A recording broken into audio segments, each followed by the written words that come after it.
Hello everyone, मैं अरुण कुमार यादव।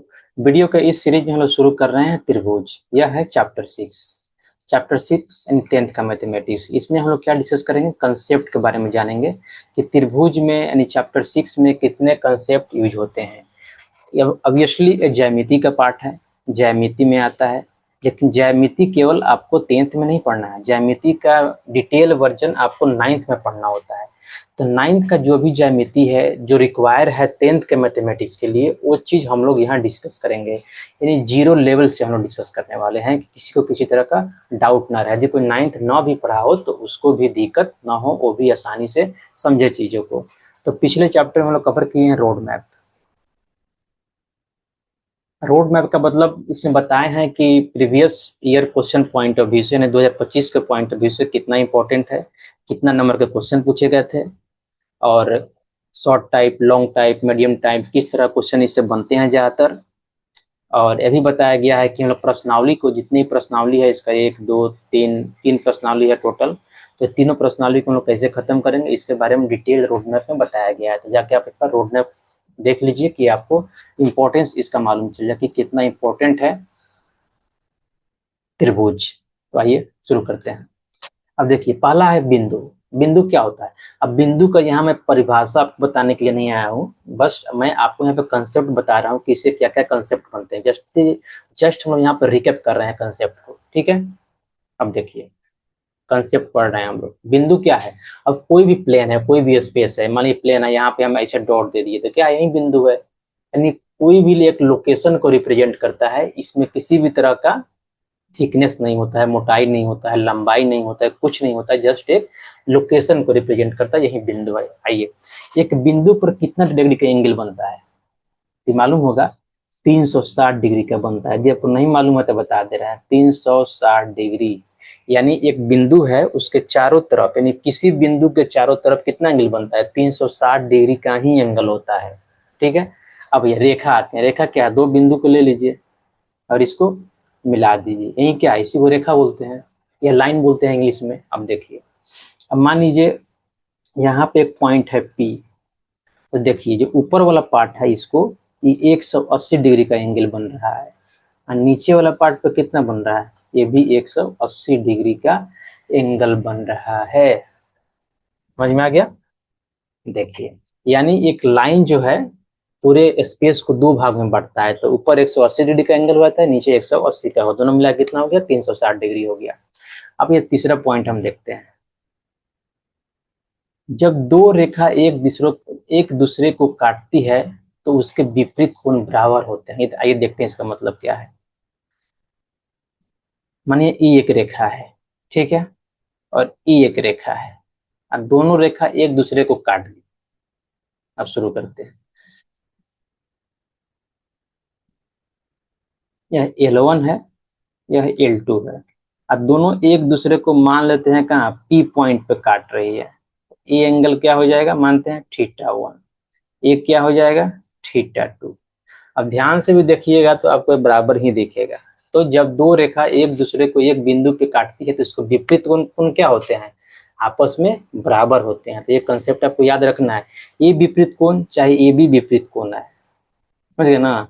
ये भी आपस में बराबर होंगे, ये भी विपरीत कोण। यानी जिस कोण का आपको जरूरी है उस कोण को लेंगे।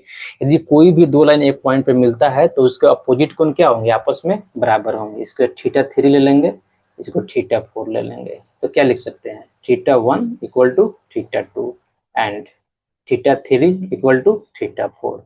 यही कंसेप्ट है। आइए अब नेक्स्ट में चलते हैं। अब देखिए, ये बहुत ही इंपॉर्टेंट कंसेप्ट है। ये 4 नंबर पॉइंट है, बहुत ही इंपॉर्टेंट कंसेप्ट है ये, बहुत ही इंपॉर्टेंट। मैं लेकिन आपको मैं बता नहीं सकता कितना इंपॉर्टेंट है। ये कंसेप्ट का यूज आपके पूरा 10th में यूज होने वाला है, बहुत ही इंपॉर्टेंट है ये। आइए शुरू करते हैं।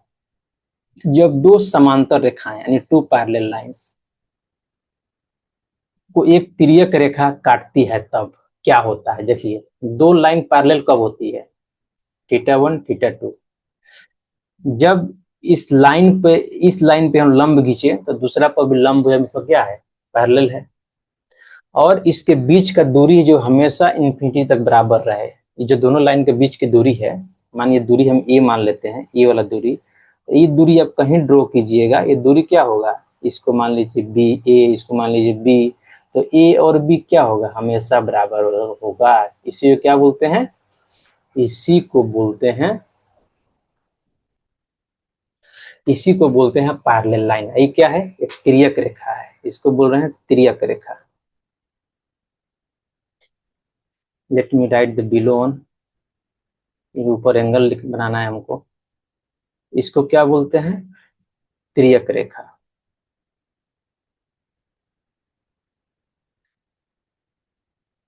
यानी ऐसा रेखा जो पैरेलल लाइन को काटे उसको तिर्यक रेखा बोलते हैं, ये वाला। आइए इसको मिटा दे रहे हैं क्योंकि इसका जरूरी नहीं है हमको। अब देखिए, जब दो पैरेलल लाइन को एक तिर्यक रेखा काटती है, देखिए उसमें कितने तरह के कोण बनते हैं, ध्यान दीजिएगा। इसको मानते हैं, इसको मानते हैं कोण 1, इसको मानते हैं कोण 2, इसको कोण 3, इसको कोण 4, इसको कोण 5, S6, S7, A8। ये एंगल है, पूरा कोण को रिप्रेजेंट कर रहा है, यानी 1 वाला ही हो गया, 2 वाला ही हो गया, 3 ऐसे ही। अब देखिए, इससे पहला पॉइंट आता है क्या, संगत कोण बराबर होते हैं। संगत कोण क्या होते हैं, बराबर होते हैं।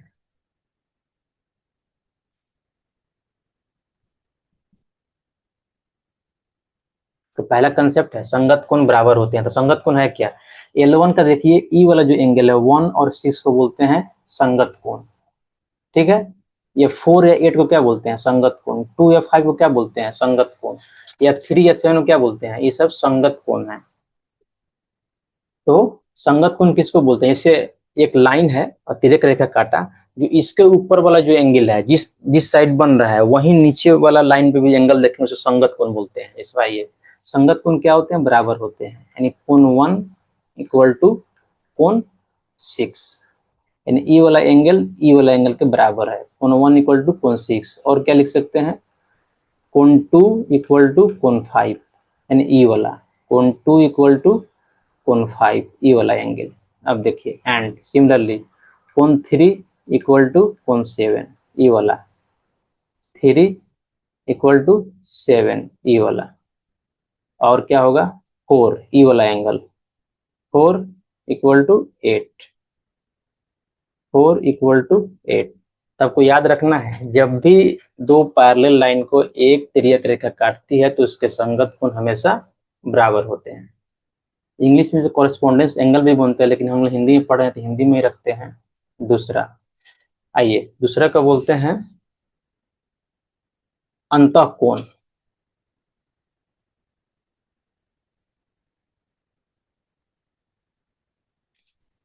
दूसरा क्या होता है, अंतःकोण बराबर होते हैं।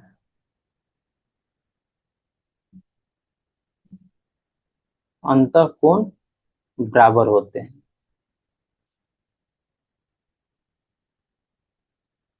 अब अंतःकोण है कौन, जो दो लाइन को तिर्यक रेखा काटा, जो उसके अंदर वाला एंगल बोलते हैं उसको क्या है, सारे अंतःकोण है। लेकिन अंतःकोण विपरीत अंतःकोण बराबर होते हैं। तो विपरीत अंतःकोण कौन है, यहाँ 3 इक्वल टू हो जाएगा 6, यानी अंतःकोण बराबर होते हैं। तो कोण 3 इक्वल टू कोण 6, एंड अंतःकोण क्या हो गया, 4 इक्वल टू 5, यानी कोण 4 इक्वल टू कोण 5, ये बराबर होते हैं अंतःकोण, ठीक है। ध्यान देना है, जो लाइन कटा उसके बीच में जो एंगल है उसके अपोजिट जो एंगल होगा, ऊपर और नीचे दोनों क्या होगा, आपस में बराबर होगा। फिर इधर से क्या होगा, दोनों आपस में बराबर होगा। अब तीसरा, तीसरा होता है सह अंतः कोणों का योग कितना होता है, 180 डिग्री होता है। सह अंतः कोणों का योग 180 डिग्री होता है।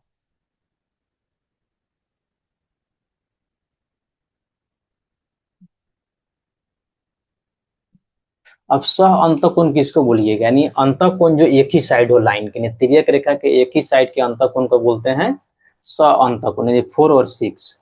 तो एक साइड जो भी एंगल बन रहे हैं, कोण 4 कोण 6 कितना होते हैं, 180 डिग्री होते हैं। अब देखिए कोण 3 और 5 एंड कोण 3 प्लस कोण 5 कितना होते हैं, ये भी 180 डिग्री होते हैं। आइए इस, अब तीन चीज तो हो गया, अब इसको पिक्चर को लेते हैं, चलते हैं नेक्स्ट पेज में। Let me take the picture.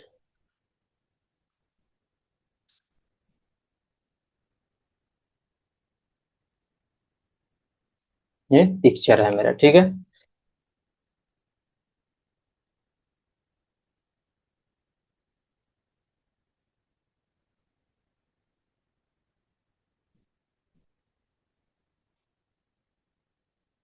देखिए यहाँ पे पढ़े हम लोग अंतः कोण बराबर होते हैं, अब बाह्य अंतर कोण भी बराबर होते हैं। बाह्य अंतर कोण वो हमको वहीं पढ़ना चाहिए था लेकिन वो छूट गया, तो यहाँ पे देख लेते हैं 4 नंबर। 4 नंबर क्या है, बाह्य अंतर कोण, सॉरी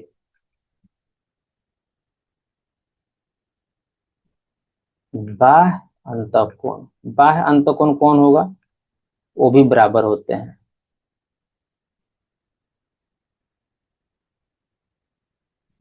होते हैं, देखिए बाह्य अंतर कोण कौन है, जो हम अंतः कोण कौन था, 3 6 था, तो बाह्य कौन होगा 1, 1 = 7 हो जाएगा। बाहर बाहर वाला तो 1 = 7, 1 = 7। इसी तरह 2 = 8 एंड कोण 2 = कोण 8, यही है बाह्य अंतर कोण।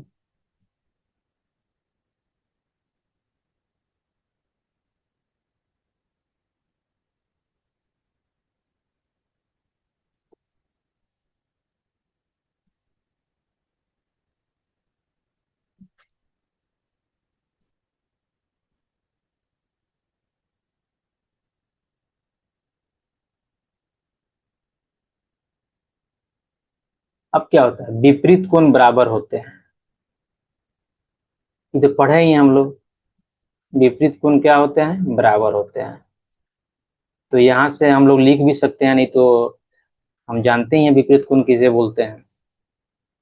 जैसे कोण 1 = कोण 3 क्योंकि विपरीत है, कोण 2 = कोण 4 क्योंकि विपरीत है, एंड कोण 6 = कोण 7 एंड कोण 5 = कोण 8। ध्यान दीजिएगा, ई वाला विपरीत एंगल, ई वाला विपरीत एंगल, ई वाला विपरीत एंगल, ई वाला विपरीत एंगल क्या होगा, आपस में बराबर होगा। अब देखिए एक और चीज यहाँ पर लिख सकते हैं, रेखीय युग्म कोण। रेखीय युग्म कोण क्या होते हैं, 180 डिग्री होते हैं। ये तो हम पहले भी पढ़ लिए हैं हम लोग, लेकिन जस्ट ये टर्म आपको नहीं पता है रेखीय युग्म कोण के बारे में। इसे देखिए, किसी एक रेखा के ऊपर या नीचे 180 डिग्री का कोण बनता है। इसलिए हम क्या लिख सकते हैं, कोण 1 प्लस कोण 2 कितना होगा, 180 डिग्री होगा।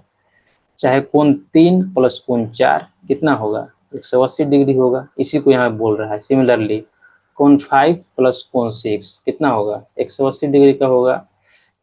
कोण 7 प्लस कोण 8 कितना डिग्री का होगा, 180 डिग्री का होगा। यही हो गया।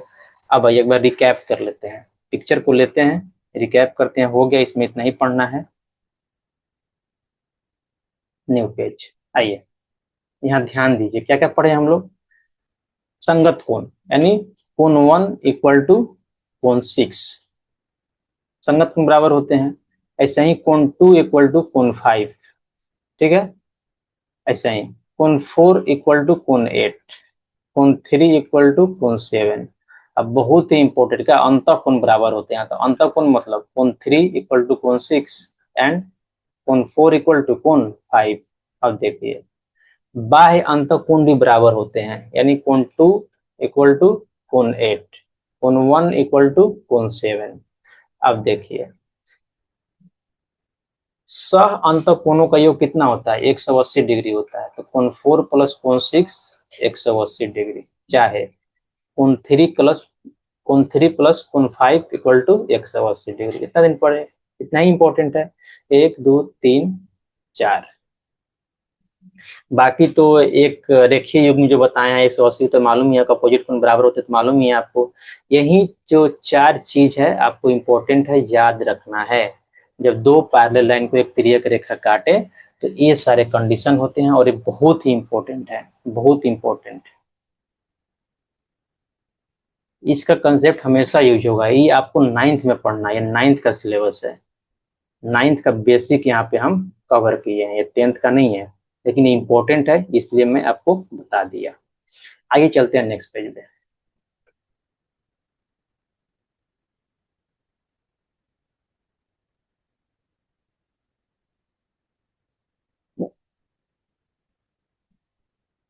सर्वांग समता क्या होता है? सर्वांग समता यानी सर्वांगसम किसे बोलते हैं?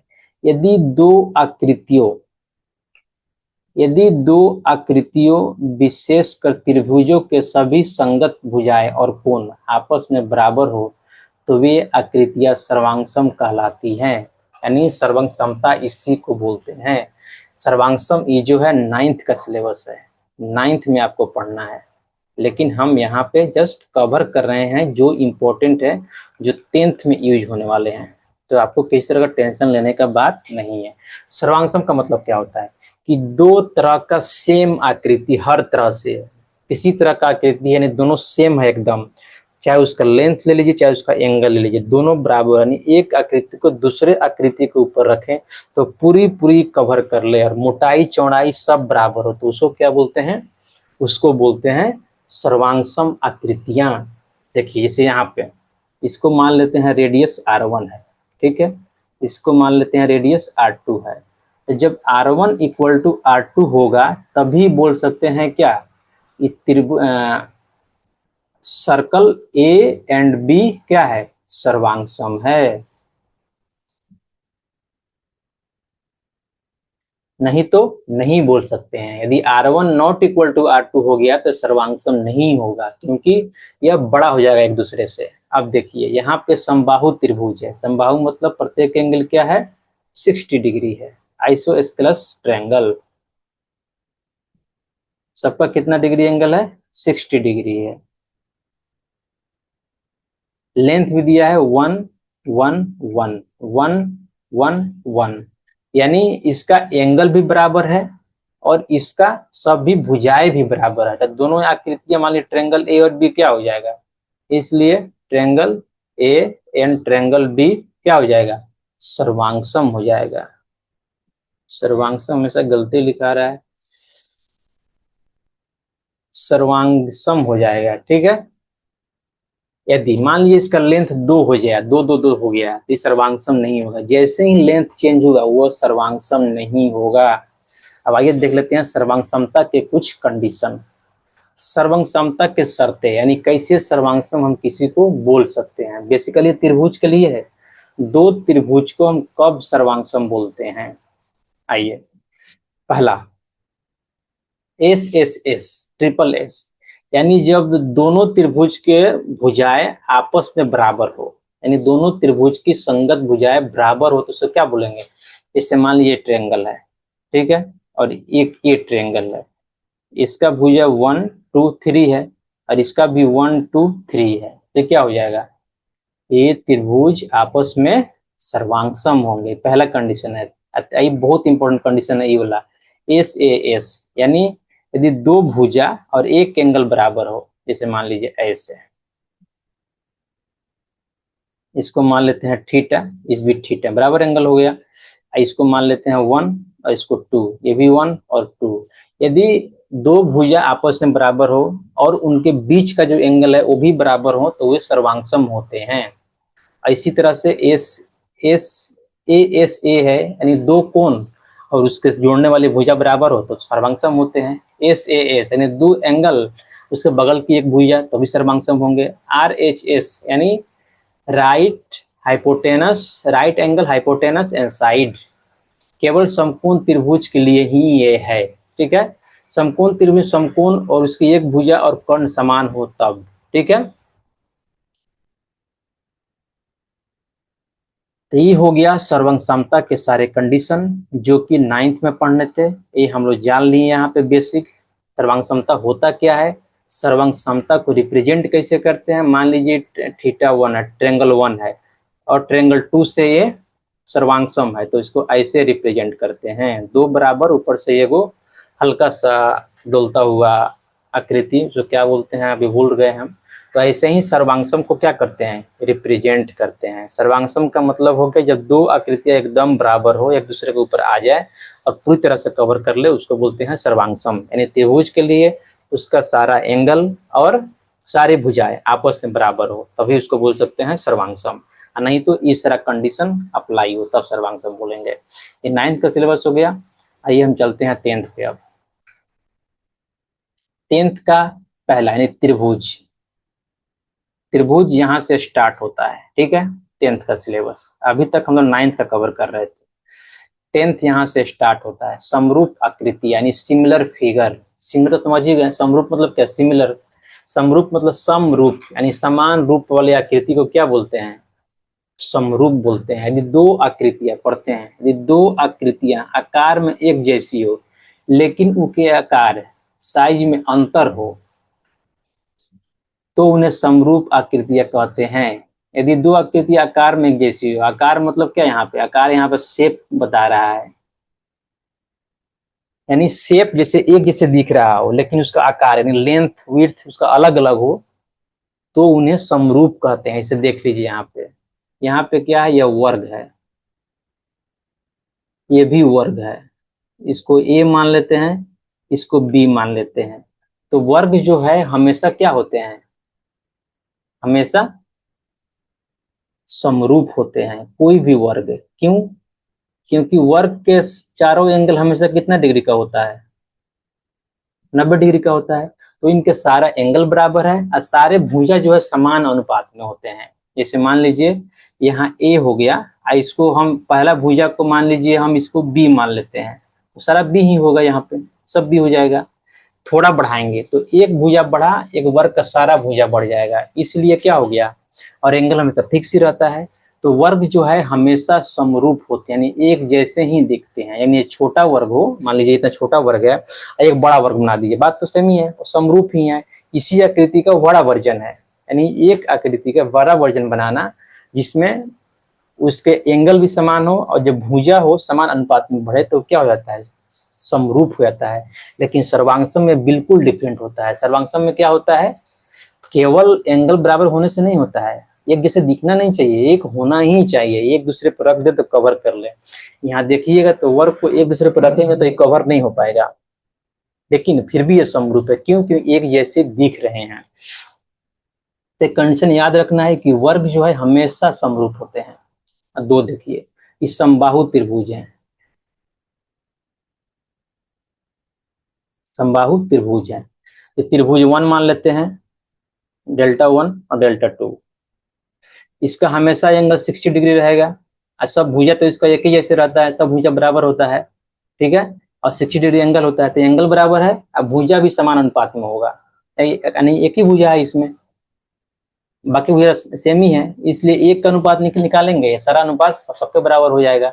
यहाँ निकालिएगा, मानिए बी बी बी है, तो कंडीशन होता है कि सारा एंगल बराबर होना चाहिए, जो कि एंगल बराबर है, ठीक है। और भुजा से अनुपात में होता है, ए बाई बी, दूसरा भुजा के लिए ए बाई बी, तीसरा के लिए ए बाई बी, अनुपात में आ ही गए तो ये क्या होगा, समरूप हो गए। तो समबाहु त्रिभुज हमेशा समरूप होते हैं, ठीक है। अब देखिए, अब यहाँ पे मानिए बना दिए समकोण त्रिभुज, यहाँ पे समद्विबाहु त्रिभुज, सॉरी समबाहु त्रिभुज। तो आपको लग रहा है कि ये दोनों समरूप है, बिल्कुल नहीं है, देखने से लग रहा है एक जैसे रूप नहीं है। एंगल देखिए, एगो एंगल इसका 90 है, इसमें 90 कोई है ही नहीं, सारा 60 है। जैसे ही एंगल इक्वल नहीं होगा वो क्या होगा, समरूप नहीं होंगे। लेकिन यहाँ एंगल भी इक्वल है, उसके बाद दिखाता है कि भुजा का रेशियो भी सिमिलर होना चाहिए। खैर हम आगे पढ़ेंगे, यदि एंगल इक्वल हो गया तो आपको भुजा देखने का नीड नहीं है, उसका भुजा समानुपाती होंगे ही, ये प्रमेय में पढ़ेंगे हम लोग। तो इसका एंगल बराबर नहीं है, समरूप नहीं होगा। जैसे ही एंगल बराबर होगा क्या हो जाएगा, समरूप हो जाएगा।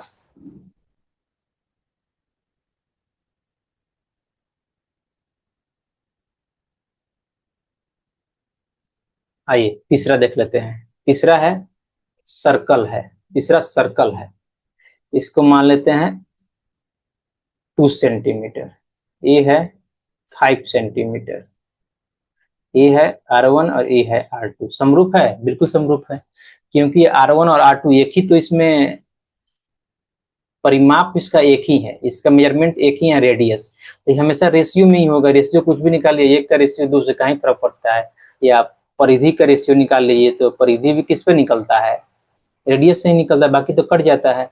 तो ये हमेशा रेशियो बराबर ही होगा। तो सर्कल क्या होता है, हमेशा समरूप होता है, छोटा सर्कल तो बड़ा सर्कल, ये छोटा कहीं बड़ा रूप है, बड़ा रूप है, छोटा यहाँ हो गया, यहाँ बड़ा दिख रहा है, लेकिन दिख तो एक ही जैसे रहा है ना, तो क्या हो गया, ये समरूप हो गया। तो सर्कल, यहाँ से हम लोग दो चीज समझे। पहला कि वर्ग और सर्कल यानी वृत्त, उसके बाद समबाहु त्रिभुज, इसको नोट कर लीजिएगा, बहुत इंपॉर्टेंट है, हमेशा समरूप होते हैं।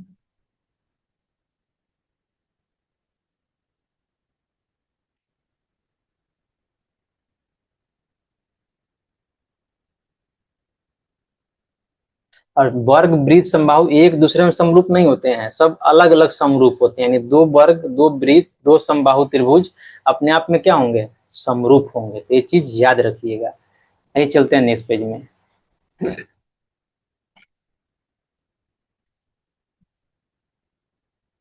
अब पढ़ना है त्रिभुज की समरूपता। हम जान लिए कि समबाहु त्रिभुज समरूप होते हैं, लेकिन बाकी तो त्रिभुज होते हैं, जैसे ऐसा त्रिभुज जिसके तीनों एंगल अलग अलग हैं, या समकोण त्रिभुज या समद्विबाहु त्रिभुज है, तो उसके लिए क्या कंडीशन होता है, उसके लिए हम पढ़ेंगे इस चैप्टर में, 10th के जो त्रिभुज है इसमें यही पढ़ना है, यानी त्रिभुज की समरूपता, सिमिलरिटी ऑफ ट्रायंगल। आइए, यदि दो त्रिभुज के संगत कोण बराबर होते हैं और संगत भुजाओं का अनुपात समान होता है तो वे त्रिभुज समरूप कहलाते हैं। मतलब यहां मान लीजिए ए है, बी है, सी है, यहां मान लीजिए डी है, ई है, एफ है। तो पहला कंडीशन समरूप होने का क्या कंडीशन होते हैं, त्रिभुज कोई भी त्रिभुज समरूप होगा, उसके लिए पहला कंडीशन होता है कि सारे कोण उसके बराबर हो। संगत कोण मतलब क्या, जो कोण दिख रहा हो, ई कोण के बराबर हो, ठीक है, सॉरी, कोण ई कोण के बराबर हो, और ई कोण के बराबर हो। देखिए, तो कोण ए बराबर कोण डी हो, कोण बी बराबर कोण ई हो, एंड कोण सी बराबर कोण एफ हो। और दूसरा क्या है, ये जो संगत भुजाओं का अनुपात भी क्या है, समान होता है। संगत भुजा मतलब क्या, अभी एंगल ए के लिए संगत भुजा कौन होगा, ध्यान दीजिएगा, तो बीसी होगा। तो ए और डी बराबर है, तो ए और डी के जो संगत भुजा है उसी का रेशियो बराबर होंगे। तो ए का संगत भुजा हो गया बीसी, और डी का संगत भुजा हो गया ई एफ, तो इसका रेशियो यानी बीसी बाई ई एफ। दूसरा देखिए, बी बी और ई, यानी बी का संगत भुजा कौन हो गया ए सी, और ई का संगत भुजा कौन हो गया डी एफ, तो इसका रेशियो यानी A C by D F. Similarly C और ई बराबर, सी और एफ बराबर है, तो सी के लिए हो गया संगत भुजा ए बी, और एफ के लिए हो गया संगत भुजा डी ई, यानी A B by D E. तो ये दोनों कंडीशन होते हैं किसके लिए, समरूप होने के लिए। उनके सारे संगत कोण और संगत भुजाएं आपस में बराबर, संगत कोण बराबर हो और संगत भुजा समानुपाती हो, तभी वे समरूप होते हैं। ये परिभाषा होता है त्रिभुज के समरूप होने के लिए। खैर, इसको और सिंप्लीफाई किया जाएगा, आगे हम लोग जानेंगे कि केवल यदि हमको मालूम है कि तीनों कोण आपस में बराबर है, यानी संगत कोण बराबर हैं, तो वे त्रिभुज समरूप हो जाएंगे। या केवल त्रिभुज के यदि इनको भुजा भी समानुपाती है, तीनों के तीनों भुजा, तो भी क्या है, त्रिभुज समरूप है। ये हम लोग जानेंगे। ये भी जानेंगे यदि दो भुजा समानुपाती है, उनके बीच का एंगल बराबर है, तब भी समानुपाती हो जाएंगे। तो वो खैर प्रमेय में पढ़ेंगे, लेकिन इतना यहाँ पे याद रखिए कि यदि एक त्रिभुज के संगत कोण बराबर हैं तथा संगत भुजाएं समान अनुपात में हैं, तो वे क्या होते हैं, समरूप होते हैं। यही चलते हैं नेक्स्ट पेज पे।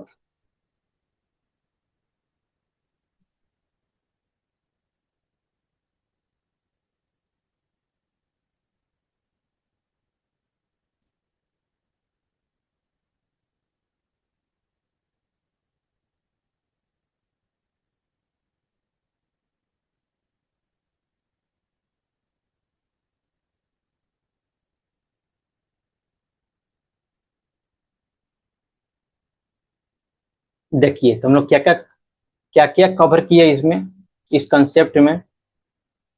अब तक हम लोग क्या क्या कवर किए, देखिए अब तक हम लोग कवर कर चुके हैं कि दो पैरेलल लाइन, यानी टू पैरेलल लाइन, यानी L1 पैरेलल L2 को एक तिर्यक रेखा मानते हैं, टी काटती है, तो उसमें क्या क्या कंडीशन होते हैं, ठीक है। दूसरा पढ़े कि सर्वांग समता क्या होते हैं, यानी सर्वांग सम त्रिभुज के लिए क्या क्या कंडीशन होते हैं। तीसरा पढ़े कि समरूप क्या होते हैं, समरूप आकृतियां क्या होती है। और इसमें जाने कि त्रिभुज समरूप कब होते हैं, त्रिभुज के समरूपता के बारे में पढ़ें, जब इनके तीनों एंगल और तीनों संगत भुजाएं समानुपाती हो तो क्या होते हैं, समरूप होते हैं। इतना चीज पढ़े। अब नेक्स्ट में हम लोग शुरू करने जा रहे हैं क्या, प्रमेय। टोटल प्रमेय कितना है, 5। और 5 में से 3 प्रमेय ही पढ़ने हैं, 1 2 3। बाकी जो 2 होंगे इन तीनों में से किसी 2 का क्या होगा, उल्टा होगा, 4 यानी 5। यानी मेनली आपको 3 ही याद रखना है, 4 5 क्या होगा, जस्ट उसके अपोजिट हो जाएंगे, ठीक है। आइए शुरू करते हैं।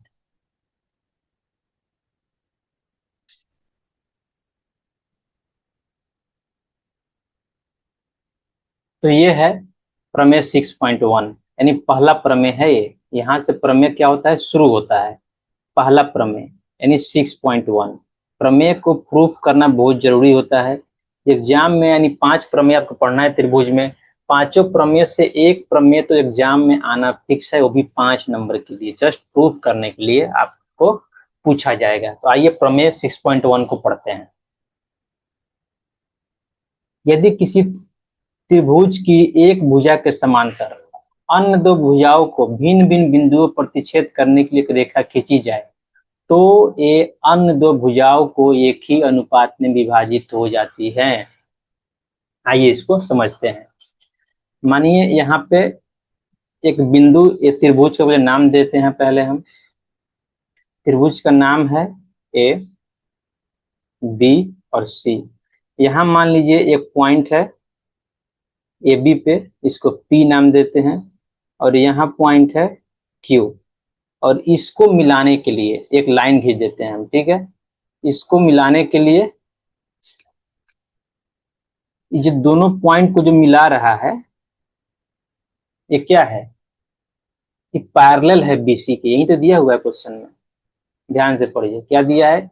यदि किसी त्रिभुज के एक भुजा के समांतर, यानी बीसी के समांतर अन्य दो भुजाओं को भिन्न भिन्न बिंदुओं पर, अन्य दो भुजाओं ए बी और ए सी को भिन्न भिन्न बिंदु मतलब पी और क्यू पर ये एक रेखा खींची जाए, यानी बीसी के पैरेलल पी क्यू खींचा जाए, तो अन्य दो भुजाओं को एक ही अनुपात विभाजित हो जाती है, यानी A P divide by P B equal to A Q divide by Q C.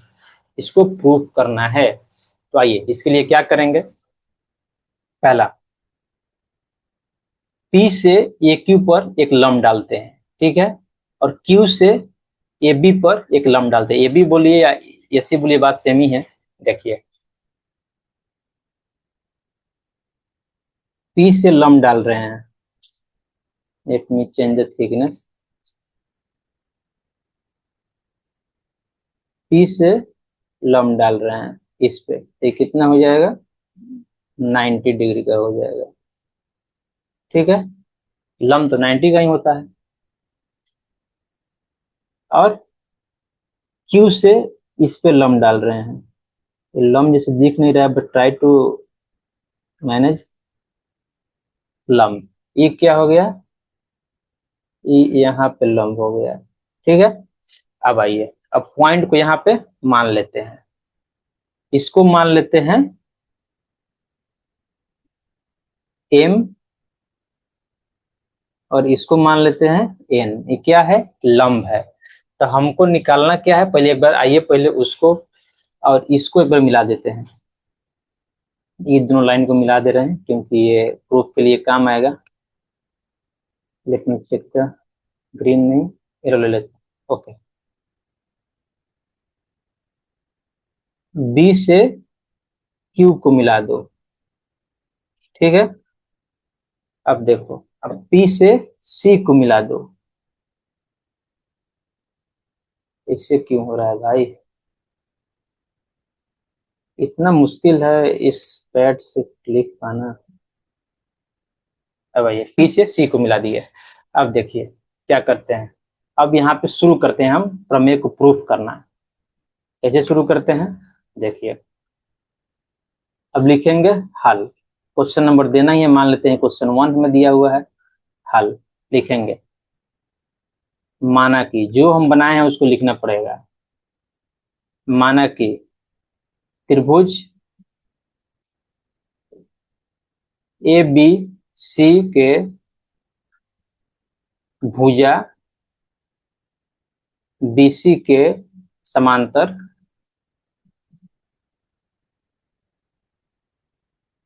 P Q खींचा गया है।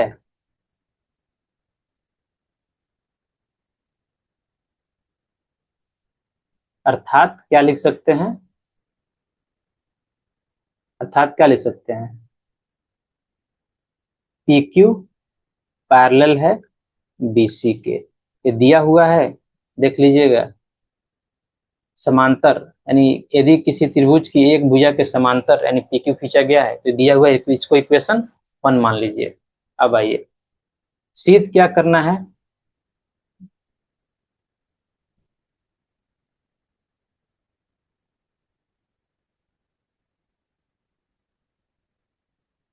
देखिए सीध करना है A P divide by P B equal to A Q divide by Q C. यानी अन्य दो जो भुजाएं हैं वो समान अनुपात में विभाजित होती हैं। यही तो प्रूफ करना है। आइए अब लिखते हैं।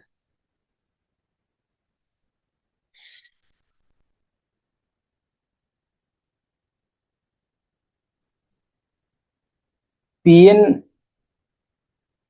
लंब किस पे है। एसी पे है, ठीक है, या ए क्यू पे है, जो बोलिए।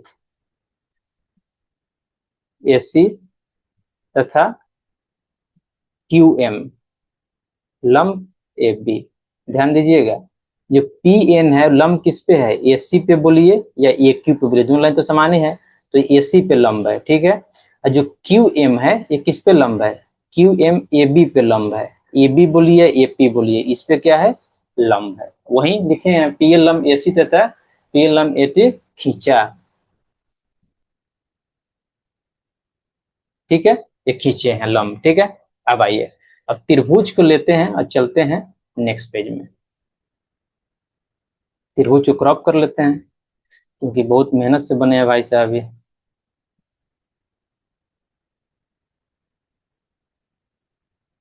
Next page. अब आइए ये पिक्चर हो गया मेरा। अब अब यदि त्रिभुज को एरिया से ऐसे रिप्रेजेंट करते हैं, त्रिभुज का जो क्षेत्रफल निकालते हैं तो ऐसा ही निकालते हैं। त्रिभुज का क्षेत्रफल किसको मानते हैं। त्रिभुज ए पी क्यू को, ठीक है। यानी ए पी क्यू इसका क्षेत्रफल निकाल रहे हैं। तो क्या होता है क्षेत्रफल 1/2 आधार इंटू ऊंचाई। तो आधार क्या है देखिएगा। आधार हम इसको मान लेते हैं, किसको ए पी को। ए पी इस पर लंब क्या है देखिएगा तो क्यू एम, यही तो लंब है। तो क्या हो गया ये मेरा एरिया हो गया। अब ध्यान दीजिए अब हम एरिया निकाल रहे हैं पी क्यू बी का, यानी इस त्रिभुज का। पी क्यू बी इस त्रिभुज का एरिया क्या हो जाएगा। तो यहाँ ध्यान दीजिएगा तो ई वाला आधार होगा। आधार को जब आगे बढ़ाए हैं तो इसी त्रिभुज के पॉइंट से यानी क्यू से क्या है लंब है, तो ये लंब हो जाएगा, ये आधार हो जाएगा। इसका भी एरिया निकाल लेंगे। आइए एरिया ऑफ त्रिभुज पी क्यू बी क्या हो जाएगा 1/2 P B into Q M हो जाएगा। अब आइए अब दोनों को डिवाइड कर दे रहे हैं तो क्या हो जाएगा। एरिया ऑफ त्रिभुज A P Q divide by area of त्रिभुज पी क्यू बी।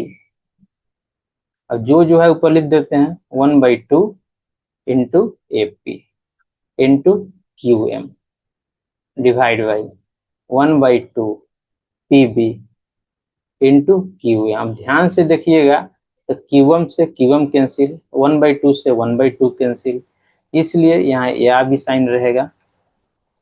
इसलिए ए आर त्रिभुज A P Q divide by area of त्रिभुज पी क्यू बी, क्या लिख सकते हैं, A P by P B.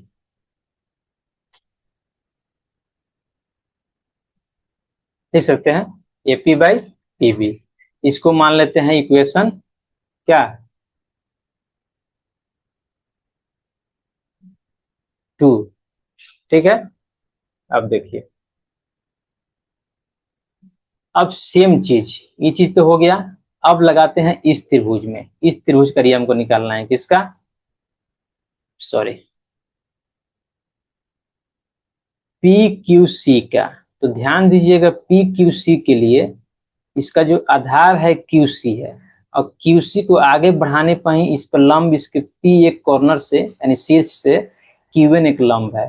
तो क्या हो जाएगा इसका एरिया पी क्यू सी का, 1/2 आधार क्यू सी, लंब क्या पी एन, ये इसको लिखते हैं। एरिया ऑफ त्रिभुज P Q C equal to क्या हो जाएगा, 1/2 into Q C into P N. ये हो गया। अब फिर से आइए, ये तो हो गया।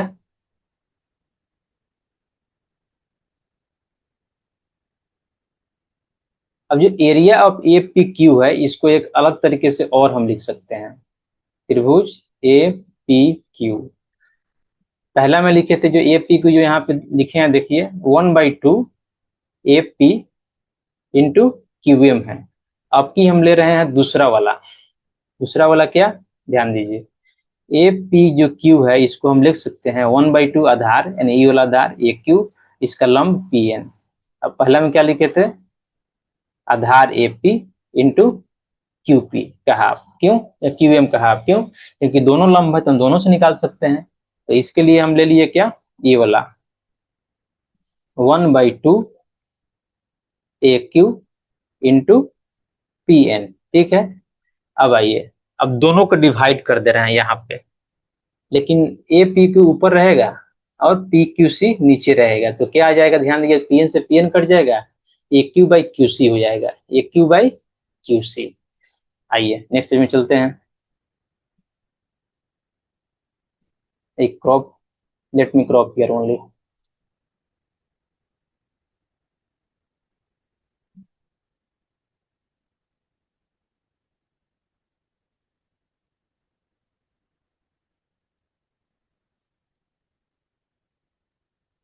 हो गया।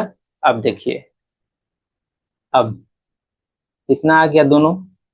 अब एरिया ऑफ, अगेन वही लिख रहे हैं, area of A P Q divide by area of त्रिभुज पी क्यू सी, यानी इसके डिवाइड, इससे इसको डिवाइड कर दिए, ये क्या हो जाएगा, तो लिख देते हैं एक बार, 1/2 A Q into P N divide by 1/2 Q C into P N. तो पी एन कट जाएगा, 1/2 कट जाएगा, तो क्या आ जाएगा, ये A Q by Q C.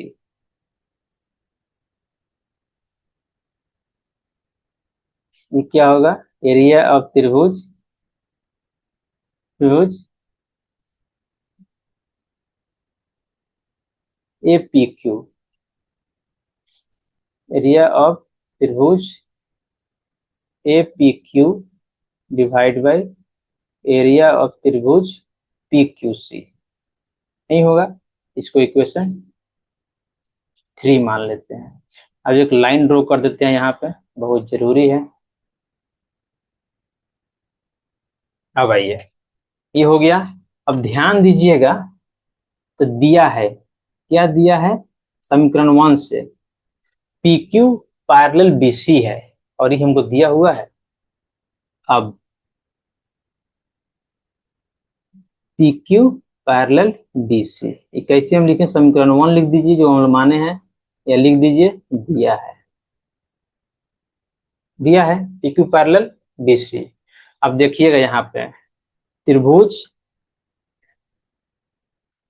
P Q B तथा त्रिभुज पी क्यू सी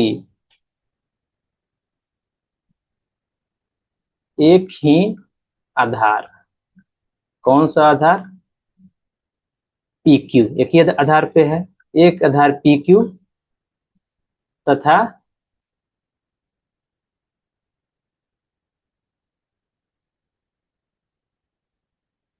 दो समांतर रेखाओं के बीच में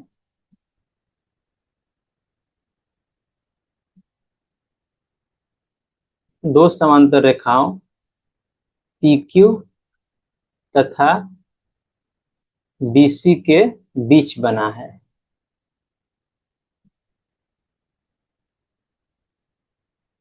इसलिए क्या होता है, इसलिए दोनों का एरिया बराबर हो जाएगा। इसको मैं एक्सप्लेन कर रहा हूं, लेकिन समझिए कि यहाँ पे दोनों का एरिया क्या हो गया, बराबर हो गया। एरिया ऑफ त्रिभुज पी क्यू सी, इसको 4 मान लीजिए इक्वेशन। अब ध्यान दीजिए यहाँ पे, ये जो पी क्यू है और बी सी है ये पैरेलल है। और ध्यान दीजिएगा यहाँ पे थोड़ा सा, तो ये पी क्यू बेस है, ठीक है। तो जो पी क्यू बेस है और बी सी पैरेलल है, तो दोनों के बीच में जो ट्रायंगल बन रहा है, ई वाला ट्रायंगल चाहे ई वाला ट्रायंगल, इसका आधार सेम ही है पी क्यू, ठीक है। और ये दो पैरेलल लाइन के बीच में ट्रायंगल बन रहा है। तो ये थ्योरम होता है जो 9th में ही पढ़ना है, आपको हम बता दे रहे हैं इसे। देखिए, यदि दो त्रिभुज हो, यदि दो पैरेलल लाइन हो, ठीक है, दो पैरेलल लाइन हो, मान लेते हैं पैरेलल, इसको समझ लीजिए, है नहीं लेकिन समझ लीजिए। यहाँ पे मान लीजिए यहाँ पे ए है और बी है। यदि ए बी आधार लेकर के, ठीक है, ए बी आधार लेकर के लिए इसमें जितना भी आप ट्रायंगल बनाइएगा सबका एरिया आपस में बराबर होगा। चाहे आप ऐसे बना दीजिए आधार सेम, चाहे आप ऐसे बना दीजिए आधार सेम, चाहे आप ऐसे बना दीजिए आधार सेम, चाहे आप ऐसे बना दीजिए आधार सेम। ये जितना भी त्रिभुज इसमें बनेगा ना, त्रिभुज 1 2 3 4, इस सब का एरिया आपस में बराबर होता है। जो area 1 equal to area 2 equal to area 3 equal to area 4। तो समान समानांतर रेखाओं के बीच में एक ही आधार पर बना त्रिभुज का जो क्षेत्रफल होता है आपस में हमेशा बराबर होता है। ये कंसेप्ट आपको याद रखना है, बहुत ही इंपॉर्टेंट है। इसीलिए मैं यहाँ पर डिटेल में लिख दिया हूँ कि त्रिभुज पी क्यू बी तथा त्रिभुज पी क्यू सी एक ही आधार पी क्यू तथा दो समांतर रेखाओं पी क्यू तथा बी सी के बीच बना है। इसीलिए जो एरिया हुआ क्या इसके बराबर हो जाएगा। अब ध्यान दीजिए, यहाँ पर थोड़ा ध्यान देना है आपको।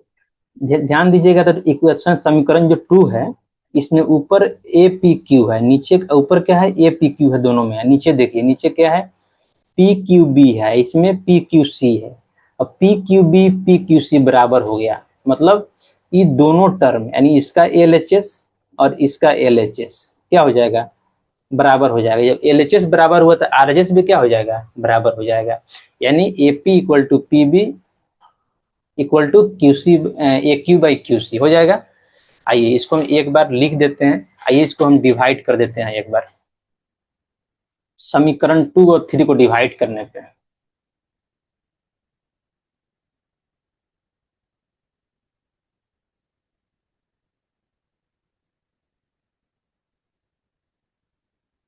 समीकरण 2 भागा समीकरण 3, एरिया ऑफ त्रिभुज A P Q divide by, देख लेते हैं क्या है, एरिया त्रिभुज P Q B, area of त्रिभुज पी क्यू बी, इसको डिवाइड कर रहे हैं, किससे कर रहे हैं, एरिया ऑफ त्रिभुज ए पी क्यू से, एरिया ऑफ त्रिभुज पी क्यू सी से। एरिया ऑफ त्रिभुज ए पी क्यू से डिवाइड बाई एरिया ऑफ त्रिभुज पी क्यू सी से। इधर क्या हो जाएगा, इधर भी लिख देते हैं, AP by PB, AP by PB और AQ बाई QC, नहीं होगा, AQ बाई QC, राइट। अब यहां थोड़ा ध्यान से देखिए, APQ, यहाँ भी APQ कट जाएंगे। अब देखिए, अब यहाँ पे लिखेंगे या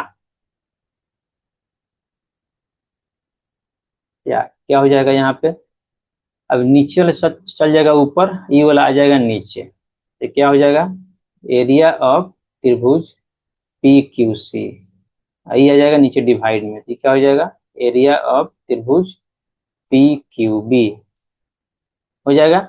अब ध्यान दीजिए, AQ बाई QC है, इधर लेके जब मल्टीप्लाई में कर दे रहे हैं, कोई दिक्कत, AQ बाई QC पूरा टर्म को लेके आ गए, इस साइड आ गए, इधर बच गया AP बाई PB, ठीक है। अब ध्यान दिए तो ये दोनों बराबर है, ये कट जाएगा, क्यों, समीकरण 3 से। अब समीकरण 3 जाके देखिए, समीकरण 3 क्या है, समीकरण 3 से कट, हम समीकरण 3 में क्या बोल रहा है कि area of PQB equal to area of PQC, area of PQC equal to area of PQB, दोनों बराबर है, मतलब क्या कट जाएंगे, नहीं एक हो जाएंगे, तो क्या हो जाएगा, यहाँ पे लिख सकते हैं AQ divide by QC equal to AP, समीकरण कितना, 4 शायद होगा, 4 से, लेट मी रीनेम दिस, या 4, राइट। तो AP बाई PB हो गया। अब हमको AP बाई PB को उस साइड ले आना है, तो हम इसको याद करके लिख सकते हैं AP by PB equal to AQ by QC, क्या हो गया, यही तुमको प्रूफ करना है, आ गया रिजल्ट, इसको लिख देंगे प्रूफ, यही मेरा आंसर हो गया। इसी के साथ प्रमेय 1 समाप्त होता है, 6.1, और नेक्स्ट में हम लोग देखेंगे प्रमेय 6.2। अब आइए इसे समझे क्या हम, इससे हम ये समझें कि एक त्रिभुज है और किसी भी एक भुजा के पैरेलल, हम मान लेते हैं BC के पैरेलल, जैसे ही BC के पैरेलल हम कोई लाइन खींचेंगे तो ये जो पॉइंट होगा P और Q, ये दोनों भुजाओं को समान अनुपात में बांटेगा, यानी जैसे ही PQ पैरेलल BC हुआ, से कंडीशन है, तो इससे क्या हो जाएगा, तो इससे निकल के आ जाएगा AP by PB equal to AQ by QC, जब पैरेलल होगा, यानी जब एक कंडीशन होगा तब एक कंडीशन होगा, चाहे ई होगा तब वो हो जाएगा। ई हो गया प्रमेय 6.1, यही मेरा क्या होगा, इसको याद रखना है, ये बहुत जरूरी है, ये बार बार पूछेगा आपको, जितने भी आगे प्रमेय होंगे, जितने भी क्वेश्चन होंगे, उसमें इस कंसेप्ट का यूज होगा। यदि एक त्रिभुज से किसी भुजा के पैरेलल एक रेखा खींचते हैं, तो वो जो रेखा जो जिस जिस बिंदु पे टच करेंगे, वो जो बिंदु है उस दोनों रेखा को समान अनुपात में, बाकी दो भुजाओं को समान अनुपात में बांटेगी, इसको, ये प्रमेय 2 है, इसको प्रमेय 2 मान लेते हैं। प्रमेय 6.2, यदि एक रेखा किसी त्रिभुज की दो भुजाओं को एक ही अनुपात में विभाजित करे तो वह तीसरी भुजा के समांतर होती है। ये क्या करना है, हमें हमें प्रूफ करना है। ये क्या है, ये जो है विलोम है किसके, 6.1 में जो प्रमेय पढ़े थे उसका ये विलोम है। 6.1 प्रमेय का क्या है, विलोम है। कैसे, तो हम लोग उसमें पढ़े थे कि ये समांतर रेखा है तो समान अनुपात में डिवाइड करेगा भुजाओं को, यहाँ पूछ रहा है कि जब भुजाएं एक ही अनुपात में विभाजित हो रही हो तो तीसरी भुजा के समांतर है, ये प्रूफ करना है। ऐसे मान लीजिए, इसको मिटा देते हैं, पहले तो एक त्रिभुज ले लेते हैं,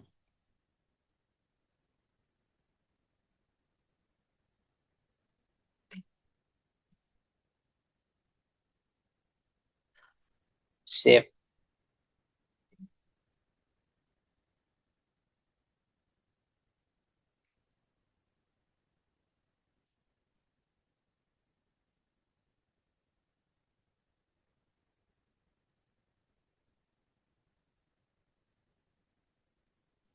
इसका प्रूफ थोड़ा सा आसान है उससे, क्योंकि ये जस्ट उसका क्या है, विलोम है।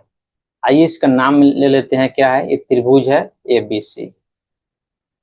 तो बोल रहा है यदि एक रेखा किसी त्रिभुज की दो भुजाओं को, मान लेते हैं A और B, यानी AB और AC को PQ मान लेते हैं, एक ही अनुपात में विभाजित करे, यानी यहाँ पे एक ही अनुपात में विभाजित कर रहा है ये, ठीक है। तो क्या बोल रहा है, तो प्रूफ करना है कि PQ और BC क्या है, समांतर है। तो आइए इसके लिए एक समांतर मान लेते हैं कि PQ और BC समांतर नहीं है, मान के ही चलते हैं।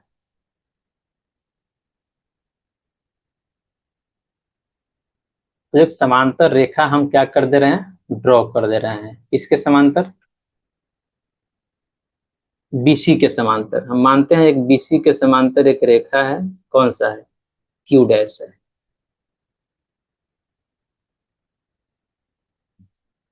Q डैश क्या है, समांतर रेखा है। आइए अब शुरू करते हैं। हल, क्वेश्चन 2 है, जस्ट क्या है, विलोम है पहला प्रमेय का, यानी 6.1 का विलोम है। तो क्या दिया है, हल। तो माना कि, पहले मान लेते हैं, माना कि त्रिभुज ABC, माना कि त्रिभुज ABC के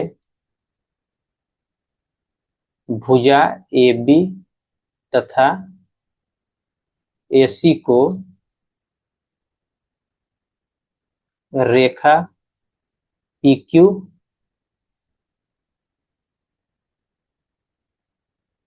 समान अनुपात में विभाजित करती है, यही तो दिया है, समान अनुपात में विभाजित करती है।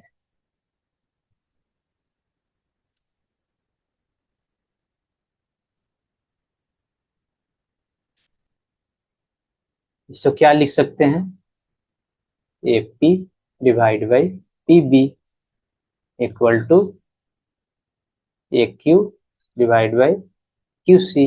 क्या है, समीकरण 1 है, क्या है, दिया है। सिद्ध क्या करना है हमको,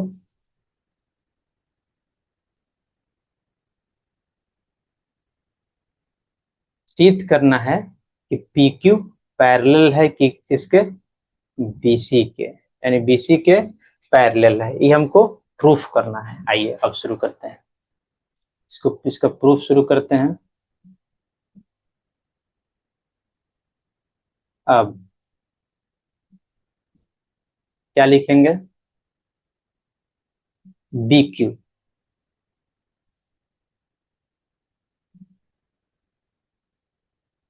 PQ डैश एक रेखा है जो खींचा लिख रहे हैं, एक रेखा खींचा जो BC के पैरेलल है, यानी BC के समांतर है या समानांतर है। अब मान लिए, इसका मतलब क्या हो गया, इसका मतलब हो गया PQ डैश पैरेलल BC। अब त्रिभुज को लेते हैं, चलते हैं नेक्स्ट पेज में।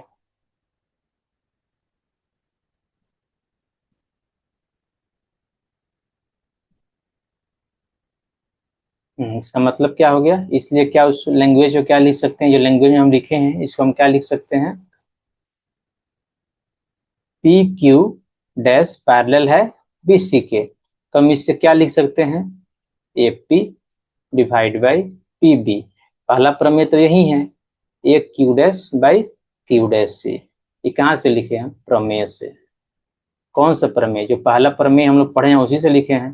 तो पहला, अब देखिए प्रमेय का यूज होने लगा, यानी जब भी त्रिभुज के किसी एक भुजा के समांतर एक रेखा होती है, तो जो जो दो भुजाएं होते हैं समान अनुपात में कटते हैं, वहीं तो यहाँ लिखा हुआ है प्रमेय से। इसको ले लेते हैं समीकरण 2, और समीकरण 1 और 2 से देखिए, समीकरण 1 और 2 से। समीकरण 1 क्या है, AP बाई PB, इसमें भी क्या है, AP बाई PB, यानी एल एच एस बराबर है तो आर एच एस क्या हो जाएंगे, अपने आप बराबर हो जाएंगे। क्या है यहाँ, A Q by Q C. Next A Q by Q C, इसका A Q dash by A Q dash by Q dash C बराबर हो गया।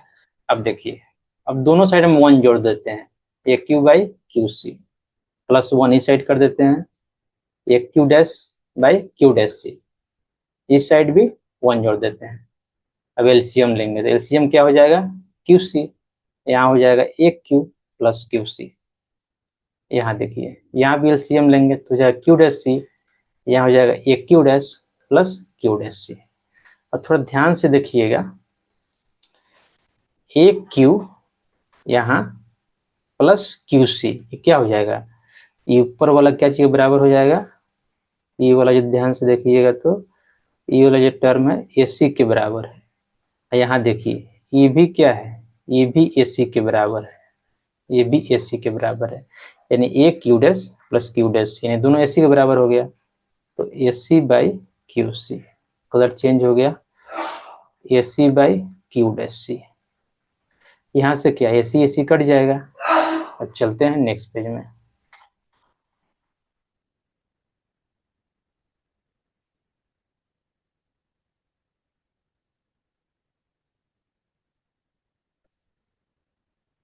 यहाँ लिख सकते हैं one by Q C equal to one by Q dash C, या Q C equal to Q dash C.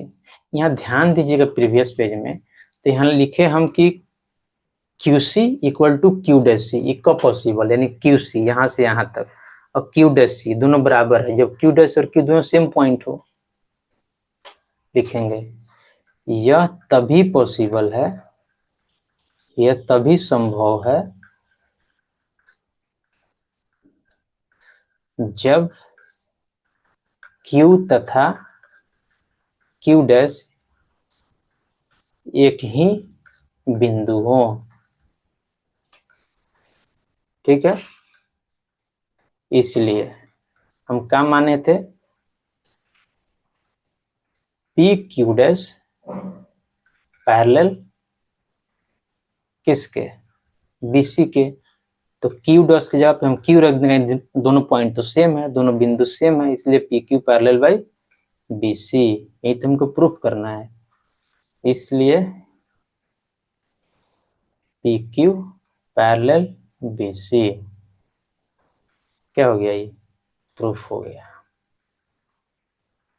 Last में क्या लिख सकते हैं, अतः PQ रेखा भुजा BC के समांतर है। अब देखिए ये हो गया प्रूफ, यहीं तक आप लिख दीजिएगा तो पूरा मार्क्स मिल जाएगा, आपका आंसर हो गया। आइए अब देखते हैं हम क्या क्या सीखे। जब एक त्रिभुज हो ABC और PQ मान लीजिए, तो PQ इसके पैरेलल है। पहला में यदि PQ पैरेलल हो,